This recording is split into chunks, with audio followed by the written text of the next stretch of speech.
गांधीनगर पाणी पुरवठा योजना कोल्हापूर दक्षिण मतदारसंघामध्ये 13 गावांसाठी मंजूर करण्यात आली। आदरणीय सतेज पाटील साहेबांच्या नेतृत्वाखाली ही योजना आम्ही मंजूर केली। आज 3 लाखहून अधिक लोकसंख्या या 13 गावांमध्ये आहे आणि मग इथं मुबलक आणि स्वच्छ पाणी मिळालं पाहिजे यासाठी ही योजना मंजूर करण्यात आली। आम्ही बघितलं त्या ठिकाणी ज्या पद्धतीनं मेगा इंजिनिअरिंग या कंपनीकडे या ठिकाणी काम मिळालं आणि मग पाठपुरावा आम्ही अनेक वेळा केला।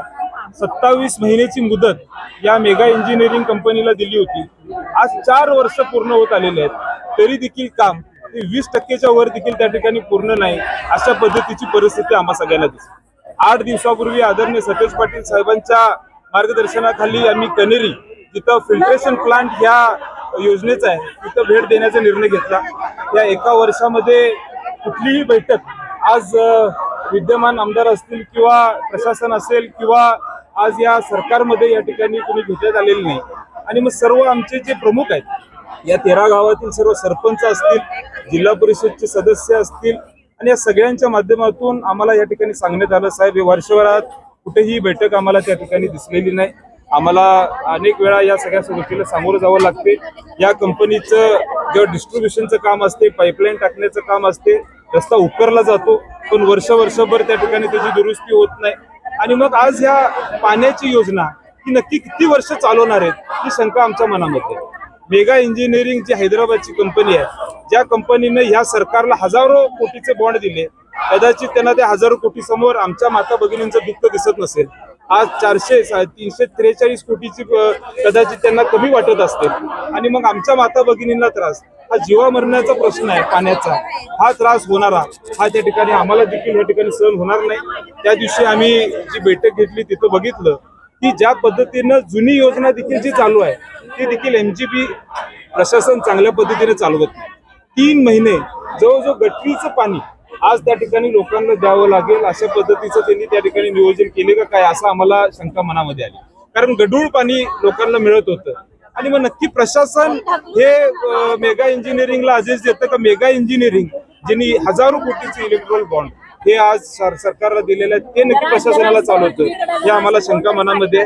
32% आहेत त्यातल्या जवळजवळ 6% पूर्ण झालेले आहेत आणि मग अशा अनेक अडचणी आम्हाला समोर येतात। किती वर्ष या योजनेला लागणारी शंका मनामध्ये, त्यामुळं तीव्र आंदोलन आमच्या सर्व माता भगिनींच्या माध्यमातून आज या योजनेच्या विरोधात या ठिकाणी झालेलं आहे। ही योजना लवकरात लवकर पूर्ण झाली पाहिजे, नाहीतर पुढच्या काळामध्ये आज तुम्ही ट्रेलर बघितला असेल पण पिक्चर बघायला आम्हाला त्या ठिकाणी दाखवायला लावू नका। पोलीस स्टेशन अंतर्गत सावरगाव इथे एक अतिशय दुर्दैवी घटना घडली होती, ज्याच्यामध्ये एक 10 वर्षाची मुलगीवर एक 60 वर्षाचे नराधमाने एक अत्याचार करण्याचा एक माहिती आम्हाला भेटली होती। 7-8 वाजता रात्री ते पोलीस स्टेशनला आले होते। 2-3 तासात FIR दाखल झाला होता, परंतु आरोपी FIR दाखल करण्याच्या पूर्वीच पळून गेला होता। तिथे एक खूप मोठा जंगल होता आणि असे मोठे जंगलमध्ये आम्ही एक मोठी शोध मोहीम राबवली होती। ह्या शोध मोहीममध्ये आमचे 105 कर्मचारी, आमचे 5 पथक, SDPOचा पथक, LCBचे 2-3 पथक, आमचं पोलीस स्टेशनचा पथक, डिव्हिजन लेवलचा पथक असे आमचे पथक होते। तसेच ड्रोन कॅमेरे आम्ही जवळपास याच्यामध्ये 4 ड्रोन कॅमेरेचा वापर केलेला आहे। 2 BDSचे आमचे पथक आले होते आणि 2 दिवसची मॅसिव्ह सर्च ऑपरेशन नंतर जंगलमध्ये हे आरोपी आज स्थानिक गुन्हे शाखाचे आमच्या पथकाने ताब्यात घेतलेला आहे आणि याचा आम्ही अटक करत आहोत। तसेच या गुन्ह्यामध्ये सर्व प्रोफेशनल इन्व्हेस्टिगेशनची जे पद्धत असतात, ई-साक्ष, फॉरेन्सिक व्हॅन, मेडिकल रिपोर्ट, जबाब नोंदणी हे सर्व व्यवस्थित होणार, व्हिडिओग्राफी, फोटोग्राफी व्यवस्थित होणार आणि माझे स्तरावर मी सुद्धा या गुन्ह्याचा वेळोवेळी मॉनिटर करणार आहोत, अपडेट घेणार आहोत।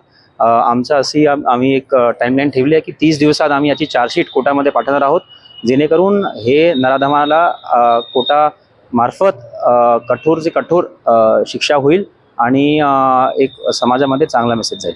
धन्यवाद।